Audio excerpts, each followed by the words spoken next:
Statistical, mathematical fact never has been down. has broken every single record. There is no asset that has come close. It's the only thing in the industry that was not touched, that was not hacked, and it never fails doing what it promised in 2009. It's never What's failed. the best performing asset the world has ever seen? And you'll find out that it's Bitcoin. Bitcoiners, welcome. Welcome, Bitcoiners. Welcome, traders. Welcome, supporters. Welcome, haters. Welcome, Bitcoin detractors. Welcome to all of you. I appreciate each and every one of you who have decided to sort of pipe in to my live talk this evening, this afternoon, this morning, depending upon where you are in the world. But I appreciate each and every one of you who've decided to take the most valuable commodity you have, which is your time, because you can never get it back, on this live talk. So come on in, make yourselves comfortable. I will try to make this as concise as I possibly can. But today I want to talk to you about our favorite topic, Bitcoin, of course. But I want to talk to you about how I want to talk to you about what I believe many are missing. Now, I won't go as far as saying as the majority of people, because I can't really attest to that, but I can certainly attest to the fact that, in my opinion, many are missing the fact that the United States, the supposedly the most powerful country on planet Earth, a country that controls global money because it holds the world reserve currency, the country with the largest military on planet Earth. This country, the United States, I want to explain to you why I believe that it is absolutely pro-Bitcoin. And I want to also sort of drill home the point that most people miss this because they confuse rhetoric with action. They confuse narratives with action. And tonight, what I'd like to go over with you is some of the actions that, in my opinion, clearly indicate that the United States is pro-Bitcoin, that they are playing a form of chess. In fact, I believe that the U.S. is playing 3D chess, while many others are still playing checkers in the world. And so that's what I want to talk to you about today. So come on in, make yourselves comfortable, grab the beverage of your choice. I've got some sparkling water here. And maybe, just maybe, you might want to grab something to take some notes with. Some have told me that taking notes during our live talks here have been beneficial to them. I hope you're enjoying the recent BTC pump, not that we are surprised in any way. So hope you guys are enjoying that. I hope you guys are stacking harder and doing the right thing. Before I actually delve into the topic today, I do want to remind you that on my live talks, I do not pass the mic. So your requests for the mic will be for naught. I find that the best format with which I found to disseminate or share the limited amount of information and knowledge that I have to you is best sort of done in a rant style or a monologue style. You are certainly free to ask any questions that you want. I will try to take some of your questions either throughout the presentation or throughout our talk or after. If I don't get an opportunity to do that, I will try to answer them in text form after. So please ask away. There is no topic, in my opinion, that is off limits. I do prefer questions that are Bitcoin related, but knock yourselves out. You can ask anything your heart desires. I also want to let you know that every single talk that I have ultimately winds up on my Bitcoin podcast called Bitcoin Unleashed. At the top of my profile, I've pinned all the places where you can find that podcast. Pick the poison of your choice. That podcast is available on most of your popular podcasting platforms. It will tend to take a day or two to get our live talks here posted there, but they eventually wind up there. So if anything that I say tonight, if you're experiencing this talk for the first time, what have you, if you find anything of interest, if you find my style of delivering what I believe is somewhat valuable as it relates to Bitcoin, then perhaps maybe some of my prior talks will serve you well as well. So you can find them there. All right. All right, let's get started, guys. Let's get started. I'm glad you're here. Let me quickly see here. I want to see where we start from and then where we finish. So we have, I don't know, maybe know how many people here, but we've got a small handful of people. That's cool. All right. What is the name of this talk? Why the United States is pro-Bitcoin.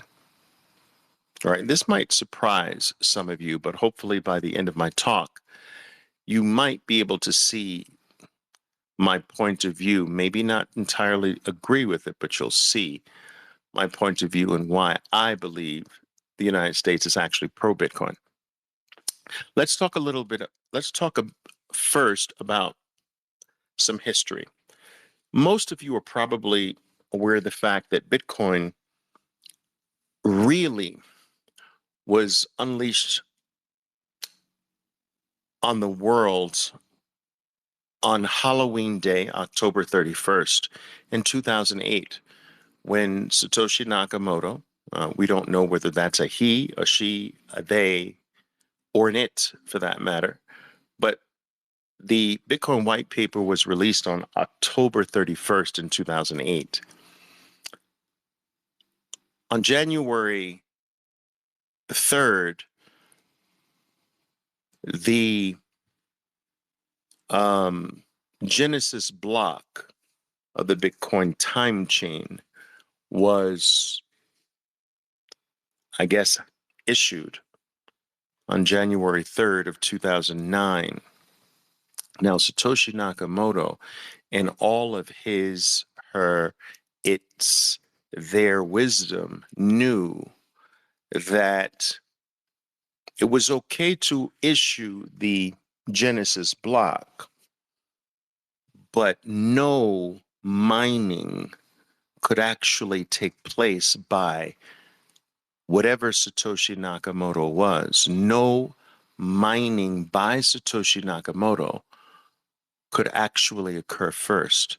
You see, the Genesis block is the start of a time chain, or a blockchain as it's commonly referred to today. It's the start of it. It's the birth of it. But it is very different from the first mined block. So Satoshi Nakamoto issued or started or birthed the Bitcoin time chain with the Genesis block. But he was not the first person or entity to mine. And so there's a gap between the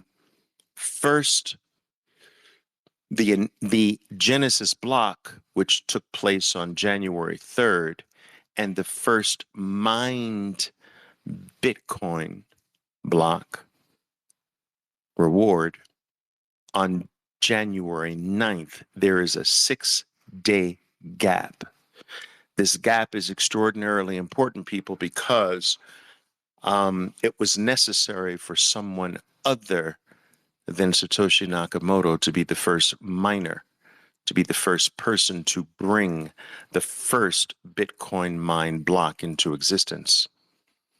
And so Satoshi Nakamoto, in his, her, they, or its wisdom, knew this and understood that it just simply had to wait. And after that first block, which took place on January 9th, Satoshi Nakamoto could join in the mining process. And I believe that it was Satoshi Nakamoto's intent to mine to actually make Bitcoin scarcer than the 21 million Bitcoin to ever exist, to make that number even scarcer. Because I believe that their intent was to remove to never issue or touch any Bitcoin mined by whatever Satoshi Nakamoto was. Now, the reason why it was important for Satoshi Nakamoto to not be the first miner is because that could be construed as a security. That whenever you are the first receiver of the benefit, you are automatically a security. It can't be a commodity. Who's the first person to ever receive or create and receive gold? For this reason, it is a commodity. And I will circle back to this commodity point, but it's extraordinarily important because if you start something and then you are the first receiver, you have tainted it for life, forever, just right there. Satoshi Nakamoto knew this. He couldn't be the first beneficiary. He couldn't be the first miner. He couldn't receive the first reward. And so he waited from January 3rd until someone else mined the first Bitcoin block. On 2009, January 10th, 2009, I believe I have the date correct, Hal Finney issues a tweet running Bitcoin. And from there, Satoshi Nakamoto joins in to also mine Bitcoin.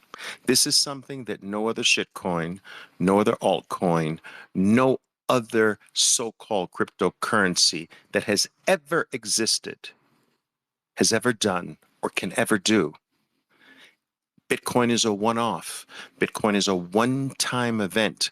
Bitcoin is a one-time discovery that can never be repeated ever in the history of human mankind. And this is one of many things that makes Bitcoin very special. Now, this is not a talk to go into the great importance of this brilliant move by Satoshi Nakamoto, but I did want to touch upon it in the confines of our talk tonight.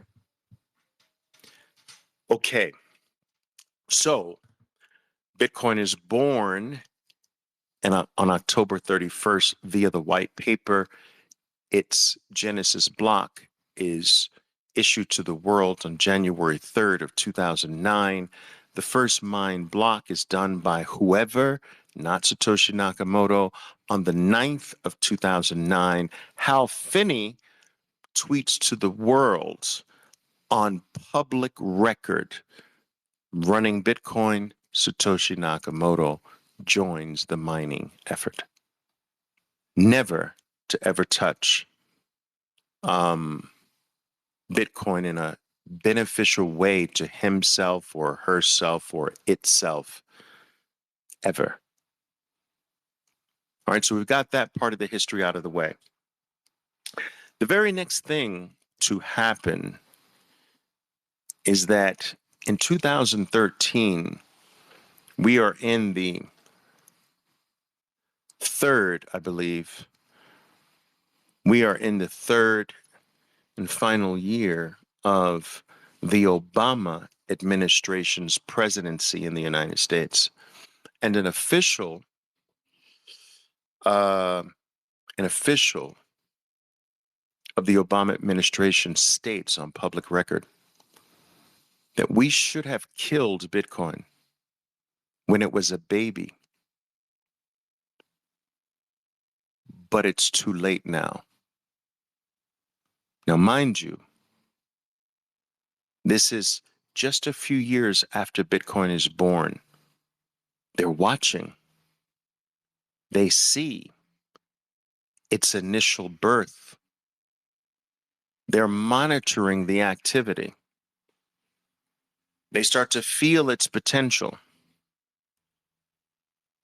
and realize that they have understood the potential, the future potential of this thing just a little bit too late, and go on record as saying, We should have killed this when it was a baby.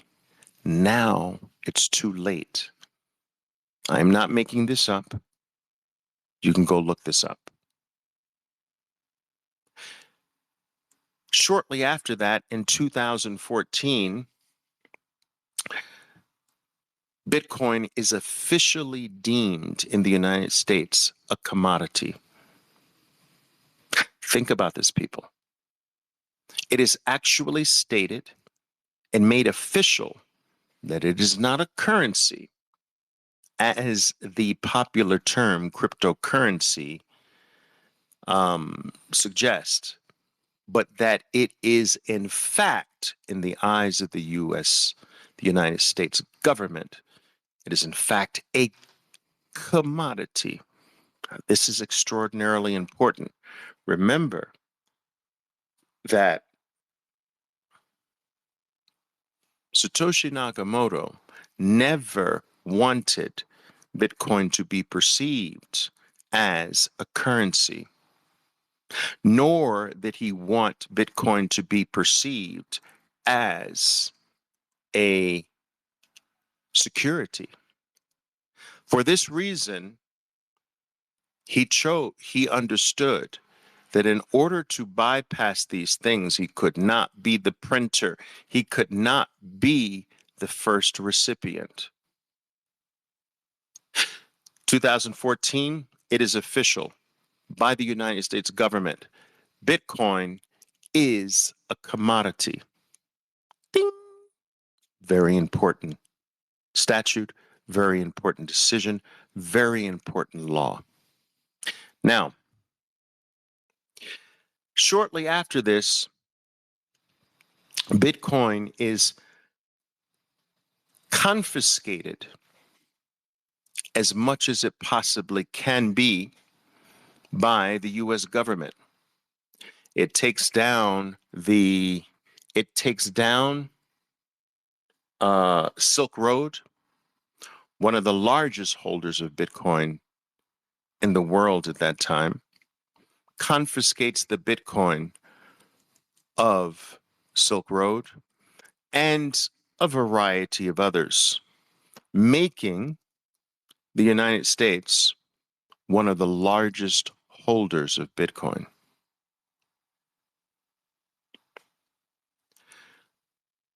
To send the message that Bitcoin is okay, it actually takes a portion of its confiscated Bitcoin and auctions it off to its citizens. Think about this, guys. Bitcoin is auctioned off to citizens by the US. Now, I ask you, this takes place, I believe, in 2014. I ask you, can the United States sell an asset that it has, a confiscated asset, to another citizen and deem it unworthy, unlawful? Can a government, or will a government like the US, sell it to a citizen of its country and have plans to make it illegal or ban it or poo-poo it? No. The United States confiscates Bitcoin from what it considers to be illegal activity, becoming one of the largest holders of Bitcoin in the world, outside of Satoshi Nakamoto and a few others. Sells a piece of that Bitcoin to other US citizens.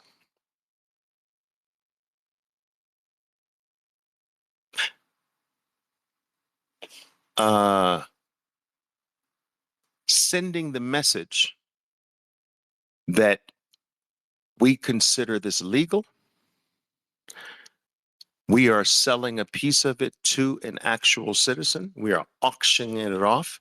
When the government confiscates cocaine, does it sell the cocaine to its citizens?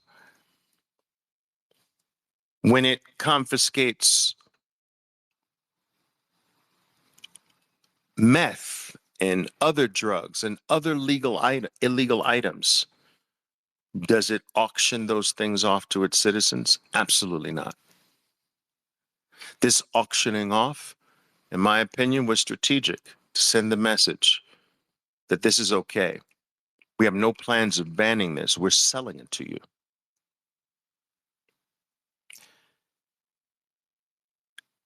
The next step that happens is that the United States government includes what they term virtual assets. They include it on every single tax return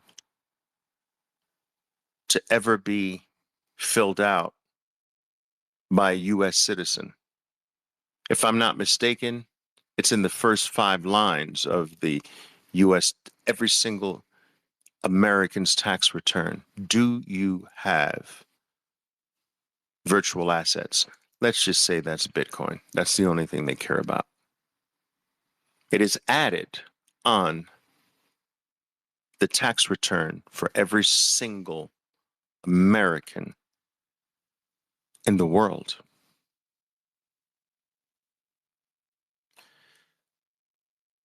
What happens next is really interesting. In 2021, May actually, Bitcoin is in the throes of a very powerful Bitcoin bull run. It is approaching $64,000 a Bitcoin. It is up hundreds of percent in a short period of time. It is at all-time new highs. It's over $1 trillion, which is a very magical mark for global assets. For the first time, and China suddenly bans Bitcoin mining. Now, China was no stranger to banning Bitcoin, but this time they hit at the heart of Bitcoin in their country. They understood that their attempts to ban it in the past were dismal failures because you can't ban Bitcoin. You can only ban yourself from Bitcoin. Realizing that it was futile to ban Bitcoin itself, they decided to strike at the heart of Bitcoin in their country by banning Bitcoin miners. You see, Bitcoin can't be banned. There is no place to deliver documents. There's no CEO. There's no centralized office. There's no headquarters. How do you freaking ban it? You can't. But can you ban Bitcoin's employees? Can you ban the businesses and the little groups and factions that work for Bitcoin? Yes, if they are your citizens, you can ban their activity for Bitcoin. So China realized that banning Bitcoin was futile. All of their attempts in the past had failed. They're going to ban their citizens, not Bitcoin, from working for Bitcoin. They're going to stop the miners. Miners are human for the most part, or the miners themselves are made and run by humans. Okay, so May of 2021, China bans mining. The hash rate takes a hit, takes about a 50% hit.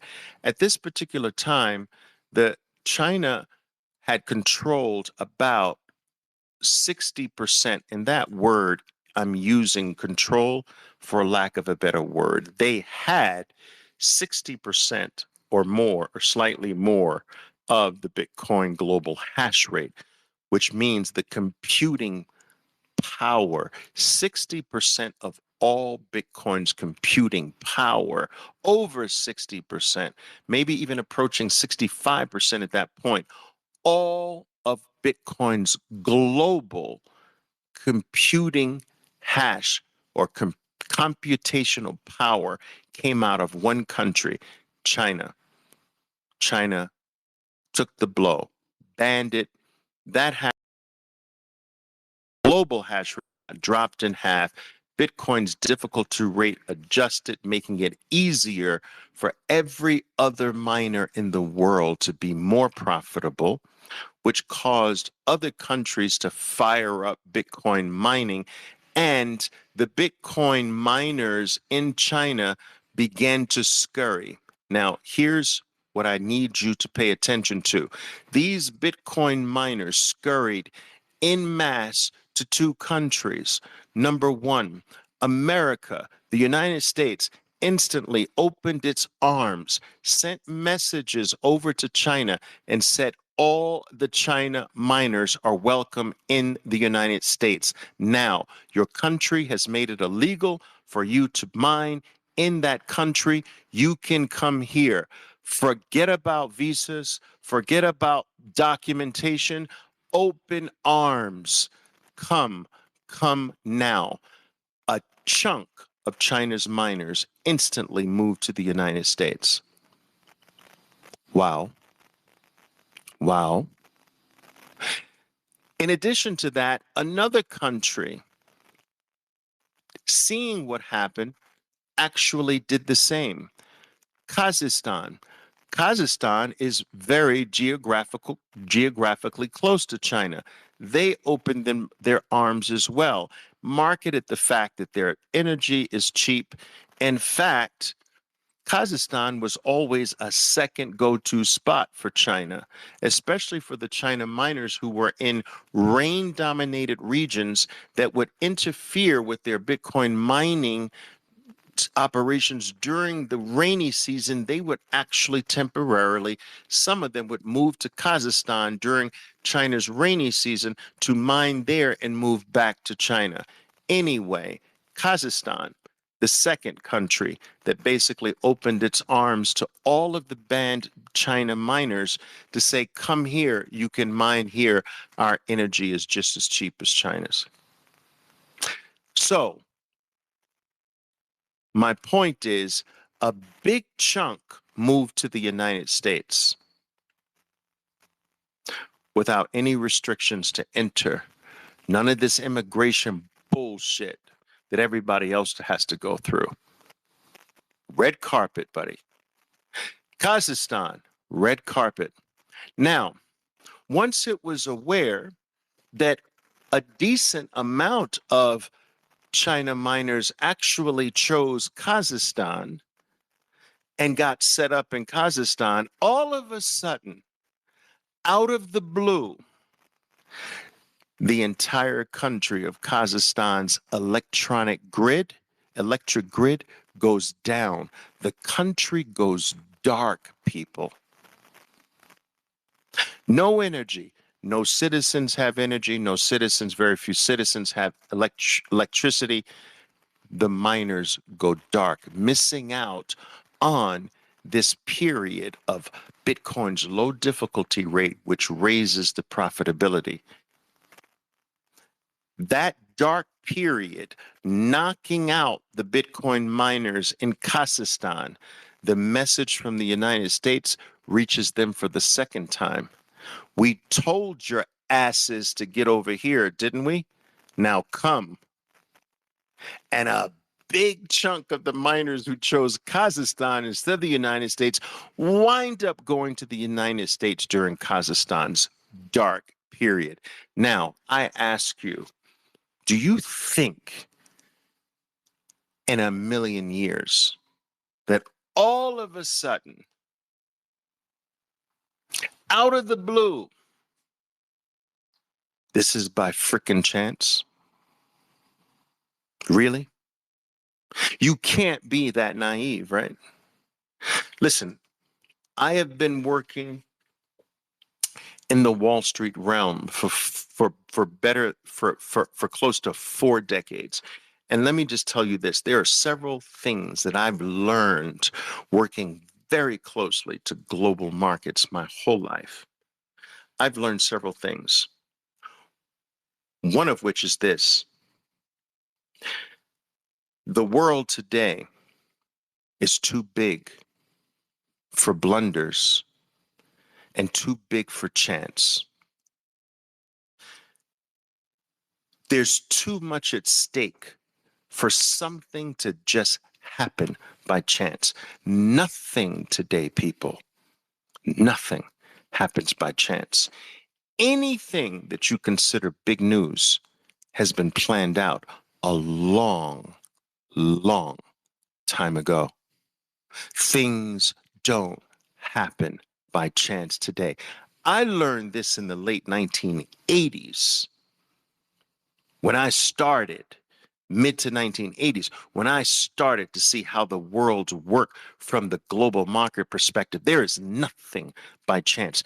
There are trillions upon trillions of dollars at stake. There's nothing that happens without being planned out. There's nothing by chance. No one allows it, not at that level.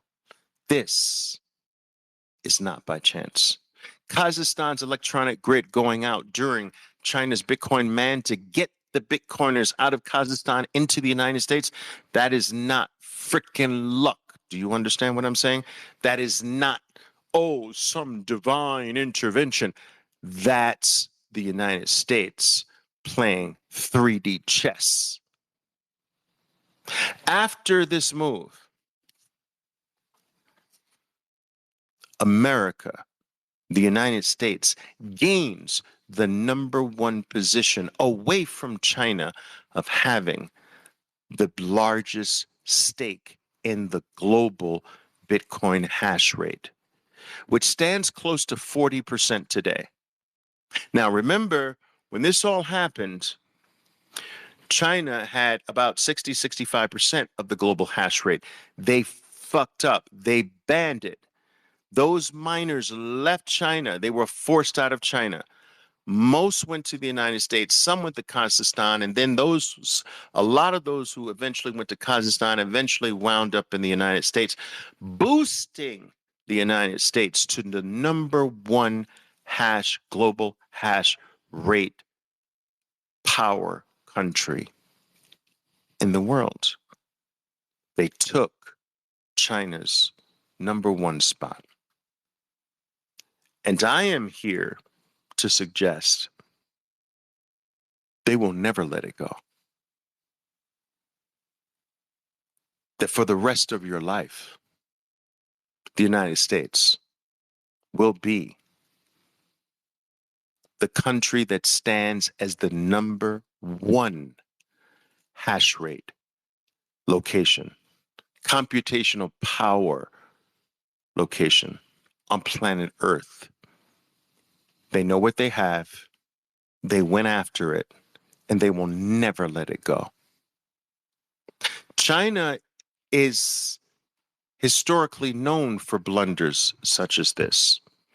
China once ruled the world, and the currency that dominated planet Earth at the time they ruled the world was silver. China was a huge owner of silver. They dominated the world as far as economy is concerned, and they dominated the world as far as the global reserve currency at that time, which was silver. They did massive trade with silver for opium and so forth and so on with various different countries and what have you. And silver was the main money at the time. But up comes this new upstart of a money that was more scarce than silver, harder than silver, had greater monetary properties than silver had, retained its value more than silver, was less destructible, was more indestructible than silver was harder to mine than silver was. It was harder, scarcer, its properties were more sound than silver.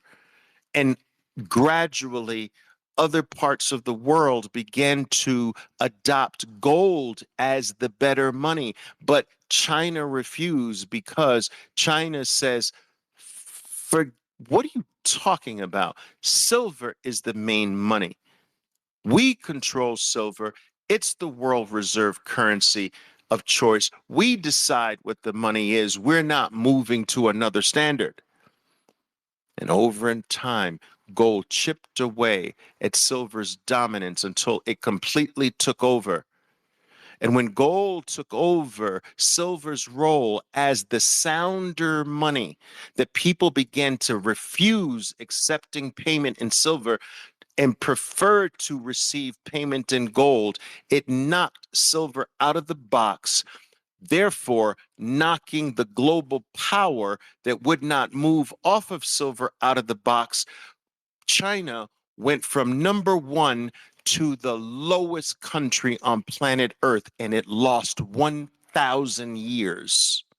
1,000 years because they wouldn't move to the better money. 1,000 years because they stubbornly kept on to a more inferior money than was available.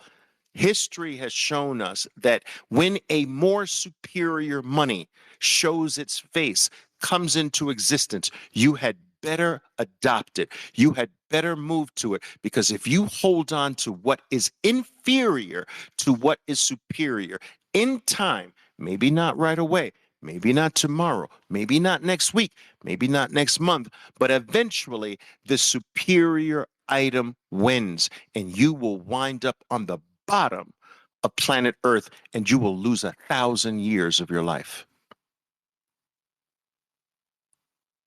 This is historical, people. I am not making this up. And you know where I'm going with this, because Bitcoin has come into existence in early 2009 to show us that there is a more superior money today.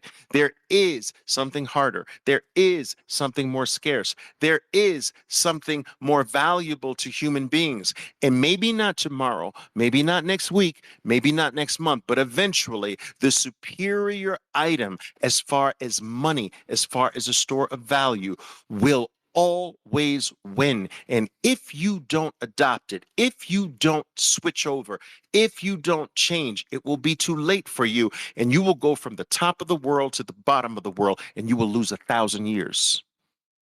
Michael Saylor understands this message. Oliver Velez understands this message. Do you understand this message? This is the question tonight. I believe that the United States is not making China's error, their blunder, their historical mistake, which they have historically made because they've always tried to be a closed society. That closeness locks them off from global intelligence. I don't know what it is, but they're doing the very same thing, or did the very same thing, and they're adopting the wrong thing. Today, China is the largest, biggest purchaser of gold. Gold is the old silver. They're doing the same thing. And what is America doing? Making Bitcoin legally a commodity, confiscating Bitcoin and becoming one of the largest holders of Bitcoin on planet Earth outside of Satoshi Nakamoto, putting Bitcoin on the tax return, auctioning Bitcoin off to its citizens to send a message. This is okay. We're allowing you to buy it from us. And now welcoming the Bitcoin miners from all over the world. Come to America, come to Texas, come to Nebraska, come to Las Vegas, come anywhere you like to mine Bitcoin. We've got special things for you. You don't have to worry about passports, documentation, legal residency, If you're a Bitcoin miner, you're welcome here. America becomes the number one dominator of Bitcoin global hash rate. They're choosing correctly, people. Now that they have the lead in the global Bitcoin hash rate, now that they're the largest and most powerful Bitcoin mining force on planet Earth, now that they are one of the largest owners or holders of Bitcoin on planet Earth, they then allow the FASB, the United States #1 agency for dictating how publicly traded companies can account for Bitcoin. They allow them to change their rules, which were previously punitive to any Bitcoin holders, to make it favorable to all Bitcoin owners as publicly traded companies. As of this year, and officially for every single company in the United States, on January 1st of 2025, you as a publicly traded company, you as an organization can hold Bitcoin on your balance sheet without it being punitive, without it being a negative, with it being a positive and contributing to your bottom line according to the United States accounting rules. Does that sound like they are against freaking Bitcoin? Are you seeing these dominoes fall one by one, or these chess pieces? Better analogy. Check that. Chess pieces being moved one by a master chess player. FASB rules are now changed, and right on the heels of saying, okay, now every company can hold it on their balance sheet, accumulate it if you like, and now it's a positive thing. They call Uncle Larry Fink, into the office. Now it's time.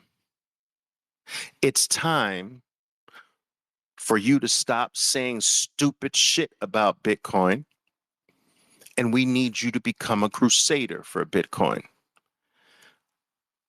We're going to get the ETFs approved, and you're going to be the freaking face of it. Now go do your job. The Winklevoss twins, most of you know that name. The twin brothers who got Facebook stolen from them by Mark Zuckerberg, got paid off eventually by Mark Zuckerberg, took a big portion of their payoff, sunk it into Bitcoin. They filed for a Bitcoin ETF when? 2014? 2013?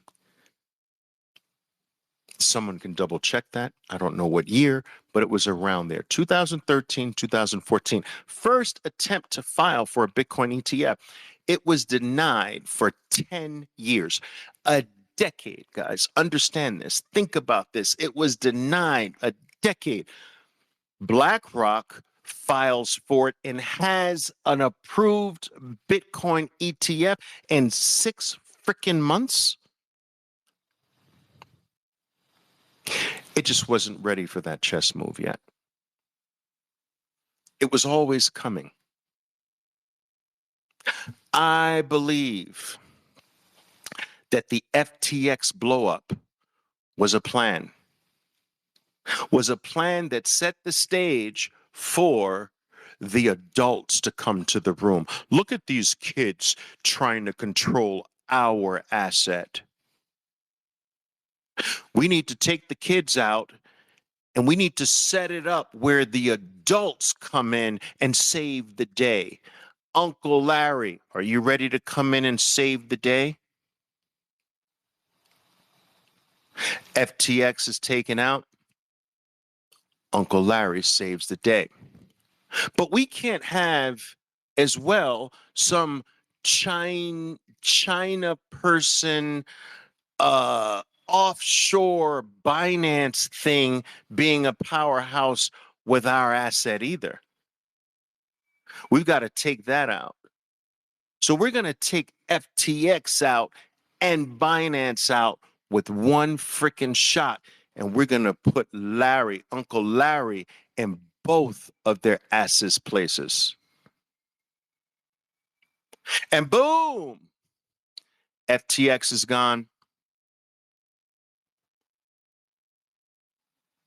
GBTC, largest owner of Bitcoin, we got to take them out too. FTX is gone. Binance gone. CZ gone. Oh, GPTC, you think you're a big shot? You're going to.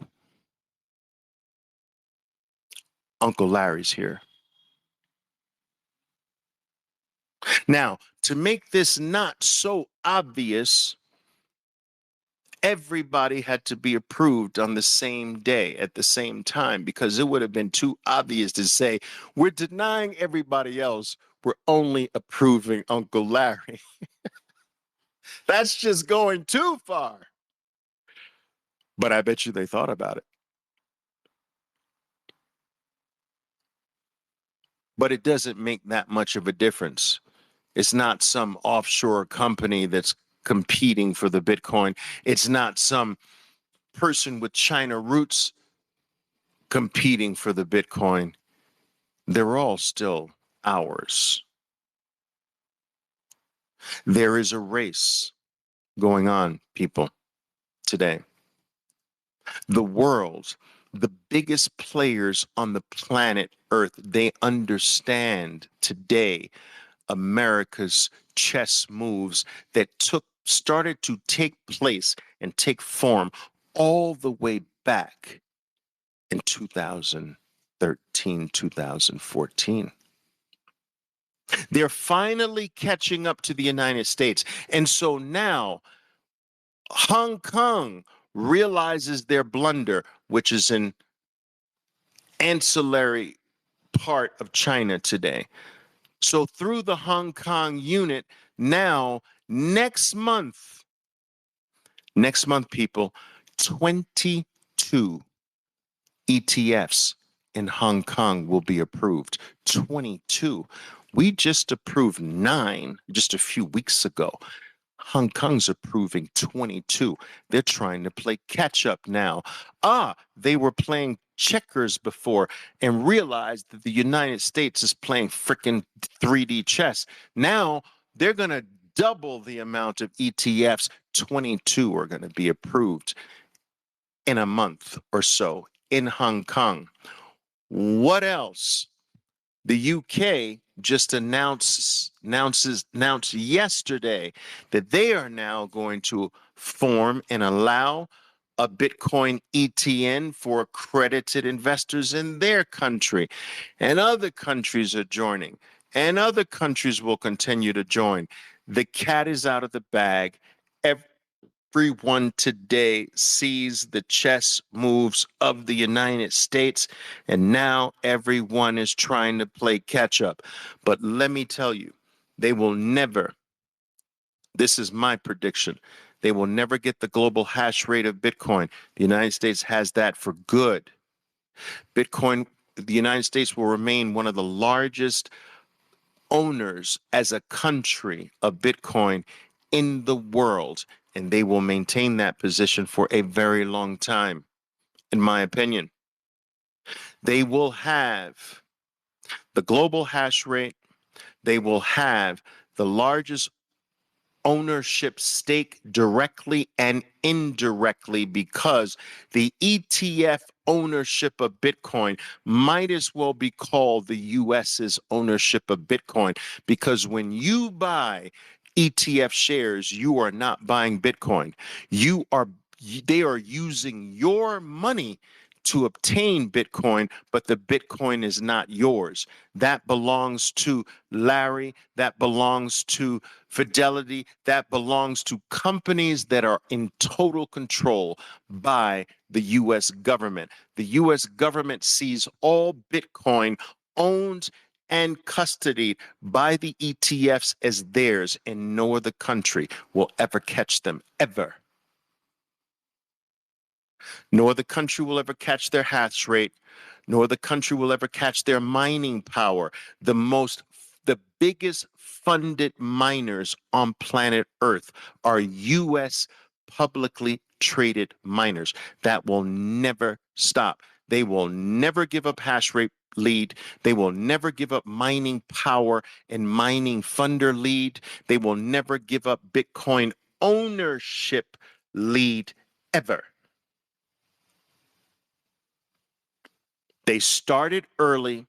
They saw the trajectory early. They played it quietly enough for everyone to fall asleep and not see what they were doing. Now the cat's out of the bag and it's freaking too late. My message to you always is that you had better hurry up because it's going to be late. You don't want to be Hong Kong. You don't want to be China realizing this later. You want to realize now. It is possible to be late.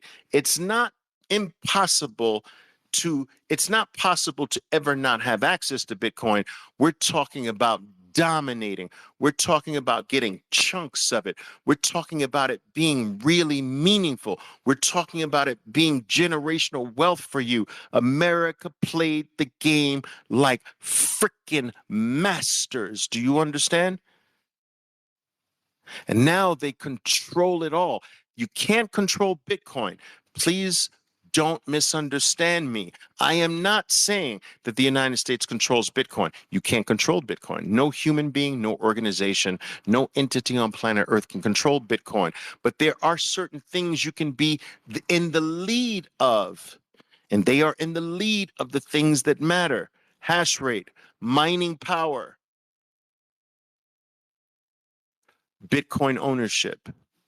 And these are the tools in the future that will establish your position on planet Earth. It won't be how many guns you have. It won't be how many drones you can operate from long distances. It won't be any of that. It's going to be hash power. Bitcoin mining power will determine your station on this green earth, on this planet, in the future. The United States, in my opinion, saw this early. China fucked up just like they've always done throughout history. And now they're will forever be behind the United States. There is a mistake here being made by many. Many are focusing on the rhetoric and not the actions. Many are focusing on the narratives that are painted for the masses, but not looking at the actions. You don't watch what they say, you watch what they do. And everything I've laid out does not suggest that there is an anti-Bitcoin stance in America. Everything suggests that we're as pro-Bitcoin as we can be.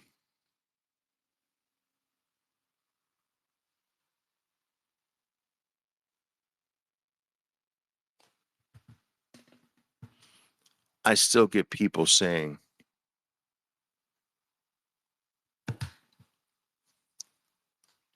Oliver, I'm afraid that the government's going to ban Bitcoin. Dude, they've auctioned it off to citizens. You can't ban something that you've sold to your own citizens. They've officially named it a commodity. They freaking tax you on it. Do they tax you on your marijuana sales if it's illegal, or your cocaine sales, or your illegal meth sales, or your ecstasy sales? No, they tax you on it. We have long passed this stupid narrative that they're going to ban it. They're embracing it. What are you talking about?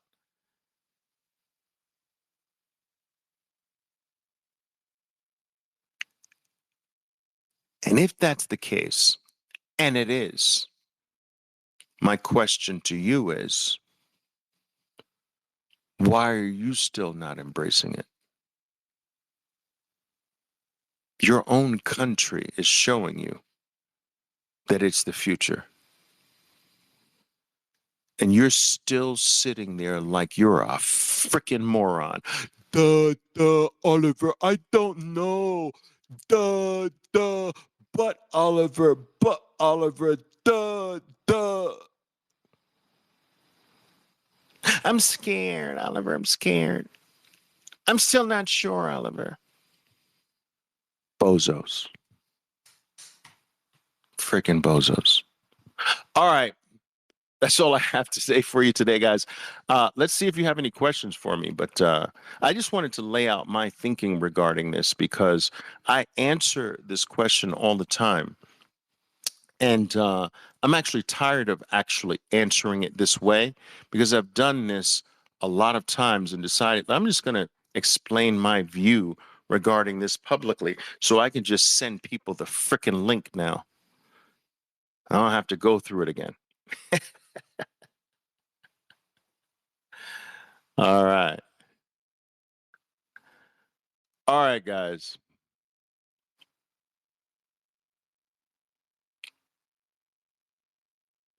Um, Bart Doherty is saying, Oliver, can you shed some light on the situation of Jason Lowery's book called Software? I do have a copy of that book, by the way, and why it was taken off of Amazon for a while.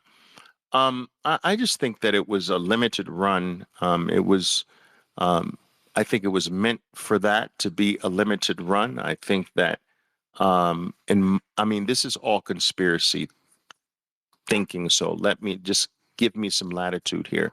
But I just think that Jason Lowery was sort of like used to go out there to drop certain seeds about this. And then they pulled him off of it, told him that he could no longer talk about it, stripped the work from all of the platforms, and the work was done. The seed was planted, and here we are. Um, Maybe that's not the case. That's just my take on it.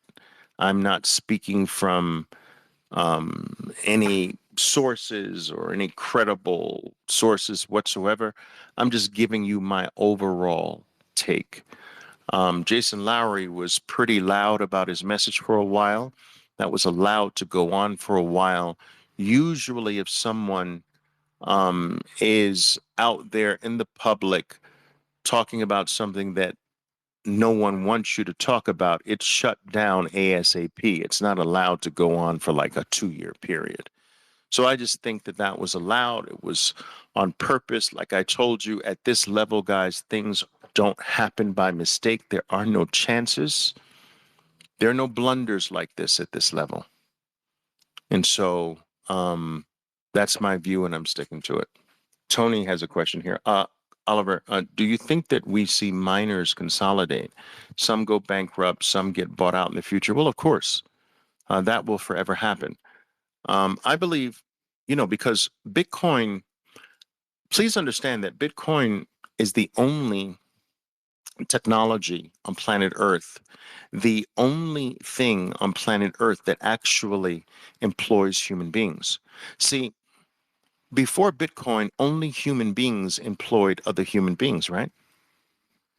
There was nothing else that could employ a human being but another human being, right? That is until 2009. Bitcoin came into being, and I'm using that word on purpose, being, and it is now an entity, a living thing that actually employs, it pays human beings to work for it and defend it. Those workers and those defenders are the Bitcoin miners, and they compete with each other. Now, this employment is available to every single human being on Earth. It is extraordinarily competitive, and because these human beings do serve as Bitcoin's security and protection, it requires the absolute best. It requires that its army, its human beings, are the leanest, are the strongest, are the most efficient, are the most capable, are the most skilled. And if you don't make the cut, you will die or get eliminated or bought out or get merged by a stronger unit of Bitcoin's army. And so every 4 years, there is a sort of like a military grade physical test. Can you make the cut? Its issuance gets cut in half, but you have to be efficient enough to make the issuance cut, the halving, work for you. And in this way, it requires the best to be on its team, the best to work for it, the best. Only the best will be paid. Only the most efficient, the leanest, only the strongest, only the most skilled will be paid by Bitcoin. And therefore, every 4 years, it makes a cut. And yes, many Bitcoiners go under. Those who are worthy, they can't make the cut, but still have something to offer, get gobbled up by the stronger miners, and Bitcoin gets the best of the best of the best of the best every frickin' 4 years.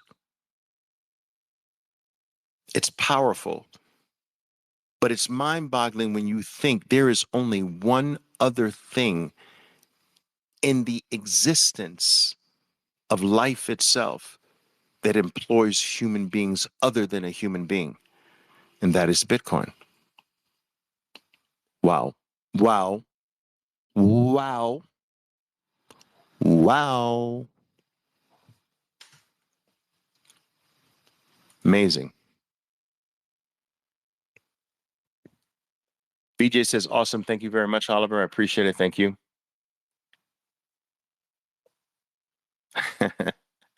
Calvin says, come on, folks, like the USA doesn't already know their dollars are already dead and buried. I think the US understands that the average lifespan, guys, of a fiat currency is 27 to 35 years. Now, the US dollar is not an average fiat currency. So its existence will not be 27 to 35 years, but its existence will be on par with all other world reserve currencies, which have a lifespan of 90, I believe it's 90 to maybe 150 years. Now, I'm not making these numbers up, guys. Go look them up. The average lifespan of a fiat currency, a government fiat currency, is 27 to 35 years. The average lifespan of a world reserve currency is about 100 years. Now, how long? 1913 was the formation of the Federal Reserve Bank of America. How old is the US's dominance? How old is the dollar? It's historically near its end. I'm not the smartest person on planet Earth that knows this. These people know this. Do you understand? And what's the next thing? You've got to be looking for the next thing, and it's never yours. Never is it yours. Never in history is the next thing yours. It wasn't Rome. When Rome fell, it wasn't the denarii. It wasn't their money. When Great Britain fell and they had the world reserve currency, it wasn't theirs that was next. When Spain fell, it wasn't theirs that was next. When Portugal fell, it wasn't theirs that was next. It's never yours. Do you understand? And so if you're smart, you look for signs of what is going to be your replacement. And I believe that they recognize Bitcoin as the replacement. But this replacement is very different, people. It's not a replacement from another country. It's not a replacement from other human beings. It's a replacement from freaking outer space, a different type of space, a cyber space, a digital space. We're moving to a different space. And I believe America's seen this and have laid the groundworks in this new reset, in this new world, in this new era, in this new space, this new frontier, to have a leading position. It's freaking mind-blowing when you think about it, guys.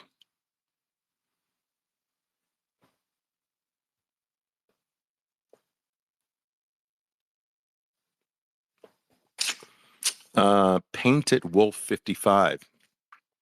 Oliver, do you believe that the relentless Grayscale BTC outflows are being sold OTC at a significant premium that is not yet being reflected in the spot price? I'm not sure about that.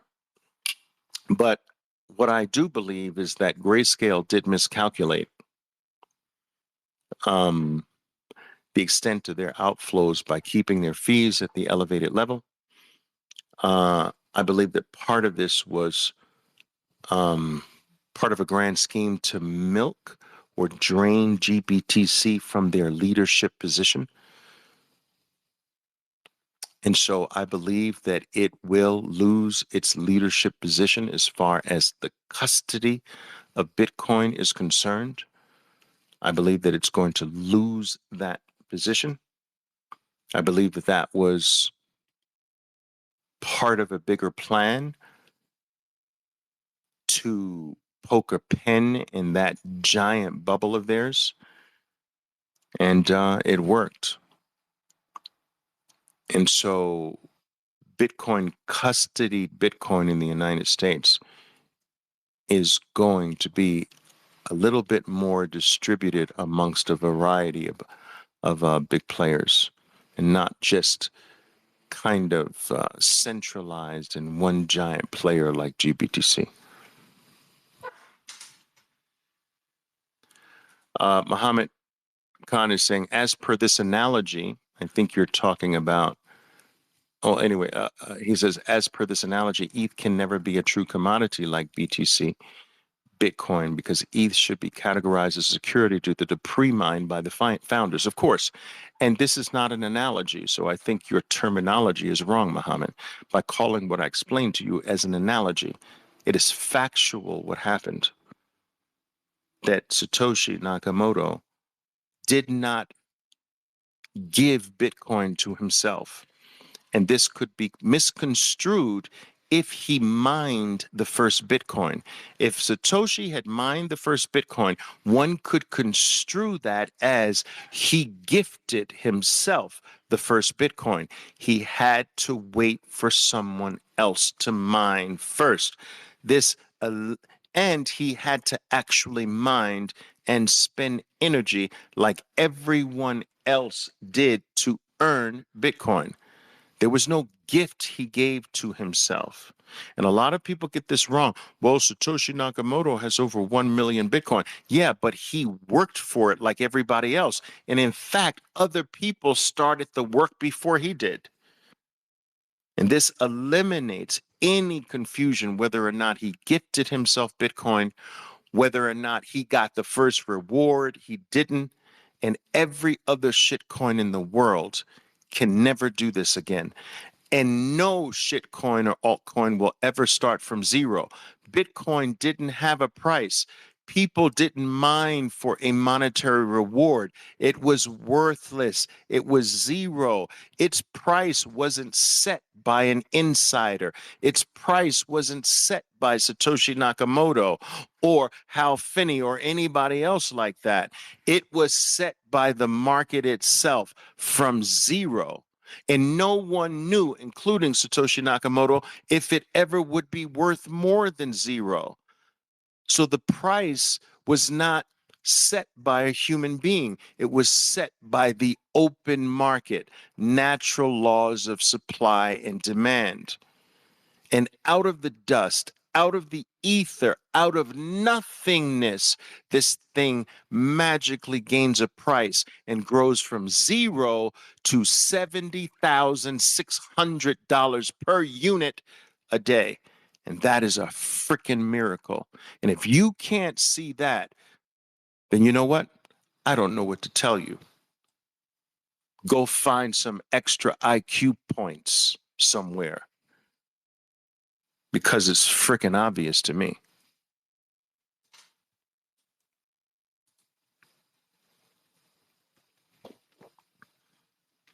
All right. What else we got here? Anybody else have any questions here? Let's see.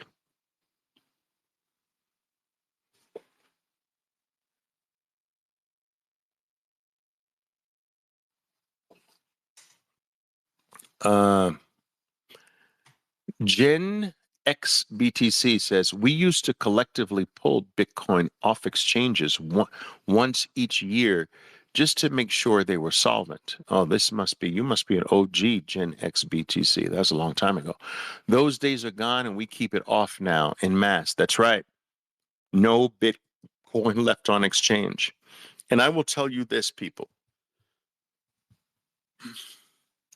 that I want you to understand that when you buy Bitcoin from a centralized exchange, a Coinbase, a Binance, whatever, that all you receive is a digital price on a screen.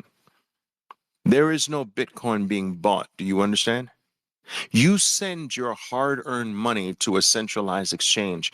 You click the buy button to buy Bitcoin with that hard-earned money of yours. There is no Bitcoin purchase. Please understand this, you bozos. Nobody is buying Bitcoin on your behalf.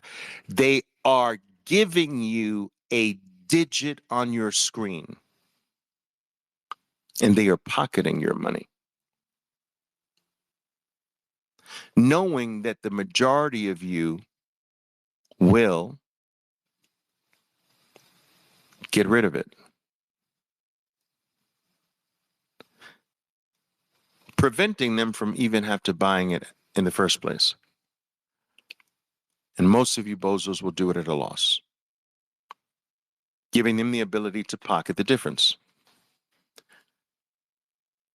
The only time that you can be sure that your Bitcoin is real and has actually been bought is when you withdraw it into your own custody.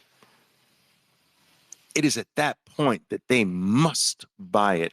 It is at that point that they must actually get their hands on real Bitcoin to send it to you. But as long as you don't request it, they don't have to do shit. In the fine print of every single centralized exchange is that we don't owe you anything except US dollars. We don't owe you Bitcoin. We don't owe you anything you buy here. We only owe you dollars. You don't own anything except dollars. The only way you own it is to get it in your own possession. Understand this. And for those of you who don't, I'm going to call you bozos. You better understand this quick, bozos. The world will increasingly understand this. When you actually want it and you won't be able to get it, it'll be too late. Get it in your possession now.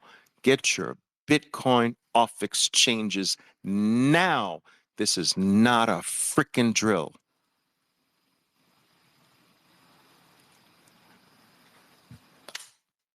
All right. But Oliver, you're talking too strongly with me. Oliver, please lighten up, Oliver. No. Some people only respond to that kind of talk, you know? BKD Coffee Dad says, love your talks, brother. Thank you. And God bless. I appreciate you as well. Thank you.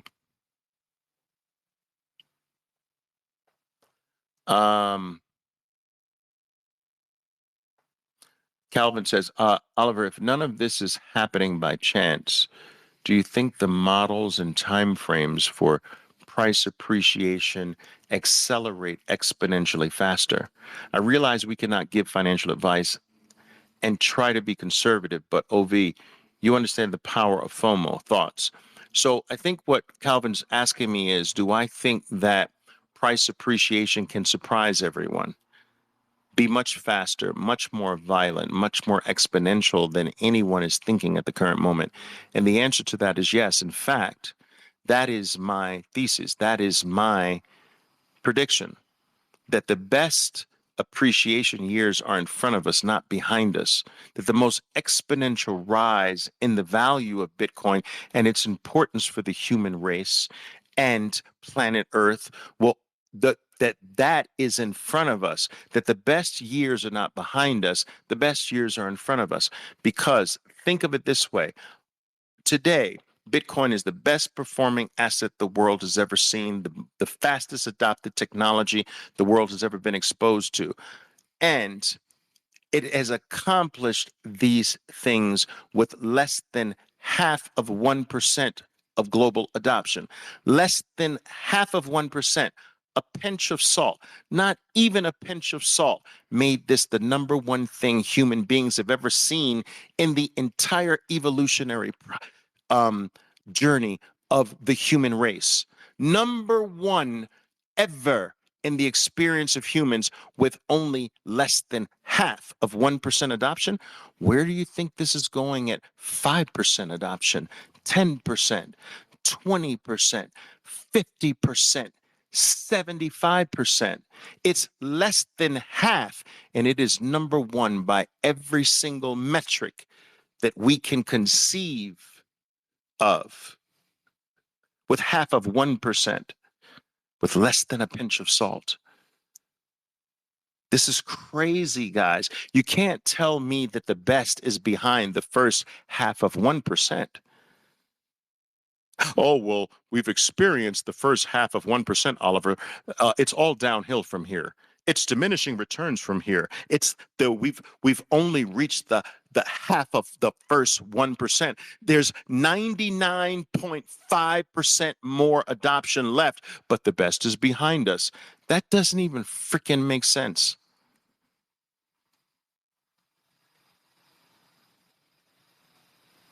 I don't think we're bullish enough.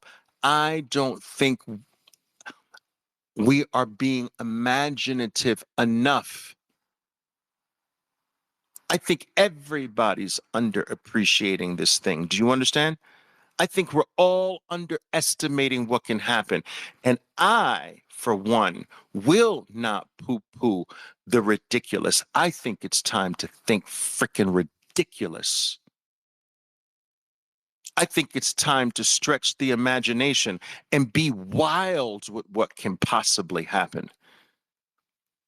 We've never known something like this. So all of our models in our normal thinking don't fit this. It's outside of the scope of anything we can imagine, because all of our imaginations are based on everything that we know, and we've never known something like this. So if there's any time to think stupid, it's now. Think stupid. I want you to come up with stupid possibilities to the upside. I want you to break your brain, because I believe that's going to be closer to the truth than not. I think Bitcoin's going to surprise everybody, including me.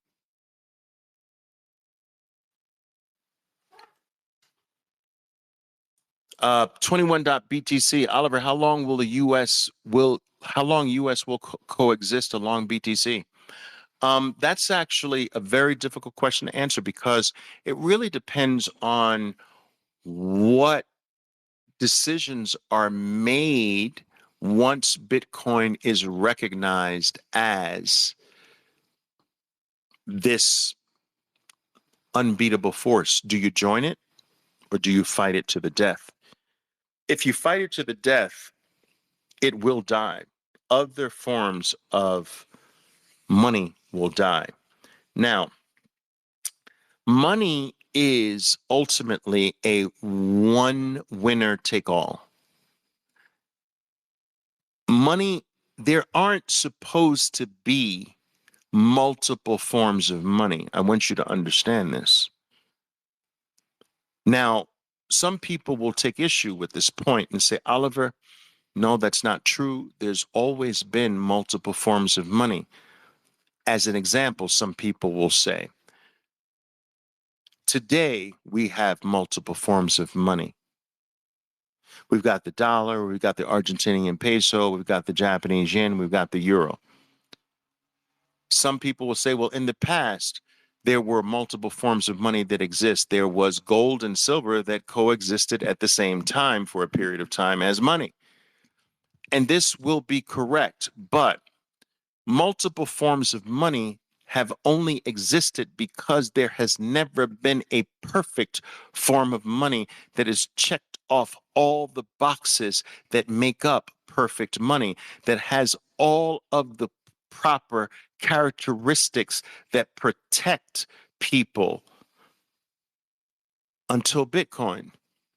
And so the reason why silver could coexist with gold is because silver could be used as change. It was more divisible. It was a lower unit than gold. It was impossible to chip a piece of your gold block to buy a dinner. You understand? Or a soft drink. And so it wasn't so divisible. And silver played that role as, well, I'm more divisible. I'm smaller in unit than gold. So I can be used on a day-to-day basis. And it's because of gold's imperfection that another money had to make up for its imperfection. Well, gold became the standard, and its imperfection created the need for another money, paper money, because you couldn't transport gold very easily. The world sped up, which required that gold value be transferred more rapidly, but it was too costly to move it, and it could only be moved at with great care and time, and the business sped up in time. We needed less time to make our decisions and less time to do business deals with it. And so a different form of money says, why don't we just create a note that's tied to the Bitcoin, and the note can travel faster? And this note represents the gold. And so gold's imperfection brought about the need for paper money.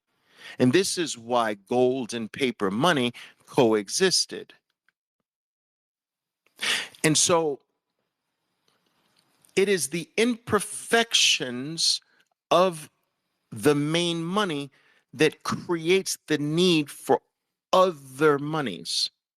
But what if a money comes that has no imperfections? It is global instantly. It is infinitely divisible. Another problem solved. You can transfer it to any human being on earth within minutes without another human being's permission. Another problem solved. It can't be stolen. Another problem. Can't be confiscated, can't be meddled with, can't be stopped, can't be halted by any human being on earth except you. All of these things have solved every problem that money has had throughout the ages, throughout history. In fact, the entire evolutionary journey of humans can be described as simply one giant search for the perfect money. And voila, today we have it. And with a money that does not have any of the perfections that all of the other experiments had, we no longer need a second money. We don't need a paper bill plus coins because the paper bill can't be divided.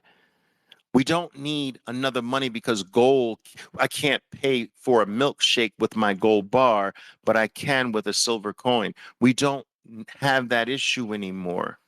We don't need an Argentinian peso and a US dollar because we have a money that is recognized by every single human being, can be sent to every single human being instantly without any other human being's permission, and can't be stolen or confiscated by another human being. So we have a money that's greater than a dollar, that's better than an Argentinian peso, that is more global and ubiquitous than anything on planet Earth. Bitcoin has solved every single frailty, every single inefficiency of every other form of money that humans have experimented with.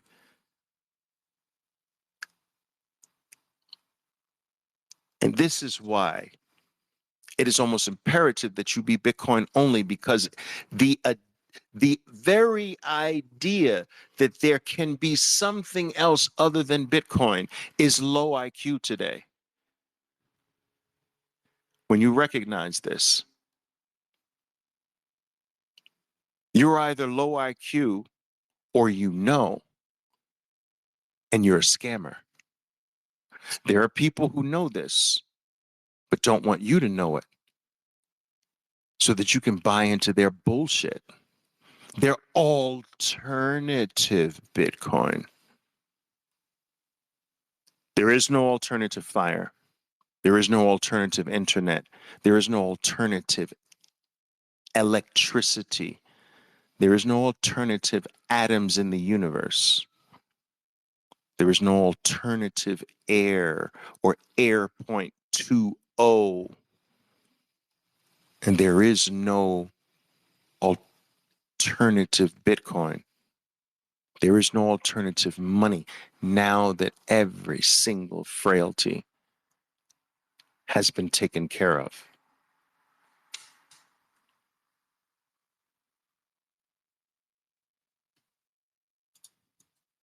This is more than buying something for $1, people, and selling it for $2.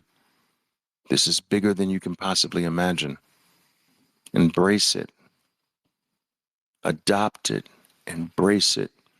Cherish it. And as certain as night follows the day, it will take care of you and your family for eternity. It's time to choose right. It's time to choose what is true, what is fair, and what is real. And that is Bitcoin. Thank you very much for joining me, guys. I don't know how many people do I have here live, but however many people you are, I want to thank you for joining me. I want to remind you that there are, how many people here? I want to remind you that if you found anything that I have to say tonight of interest, you can find all of my prior talks on Bitcoin Unleashed. That is pinned at the top of my profile. I want to thank you for giving me your rarest and most precious of commodities, your time. It is the only thing more valuable than Bitcoin. But when you combine Bitcoin with your time, wow, what a combination. You know what to do, guys. Go to work, stack harder. Until next time, ciao for now. Boom! My name is Oliver Velez, and I am your 13%er Bitcoiner. Be safe out there, and until next time. Boom!